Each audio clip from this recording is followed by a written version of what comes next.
Platinum na yung first album mo, right? Isa na lang, diamond na. Wow. Kailan ka na dalawang tanong.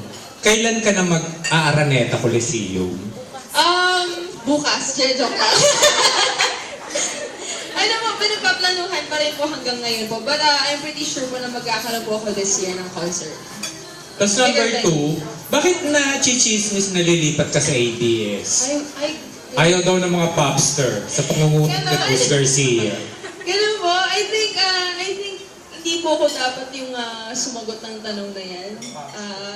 Bilang ako din po, wala rin po akong idea na may lumabas pong ganong article. Pero wala pa na ako po usapan na gano'n. But let's just see. But so far, I'm really, really happy sa network ko po. May contract ka pa. Kailan maglalapse yung contract mo? At nag-renewal ka na ba? Ano po? Sorry po. Kailan maglalapse yung contract? At saka magre-renewal ka ba? For the record. I don't know. Let's just see po. Let's just see kung ano po yung magiging takbo ng career ko dito sa GMA. Opo. Ba't ganyan daw ang sagot? Anong ni Nits? Totoo naman po eh.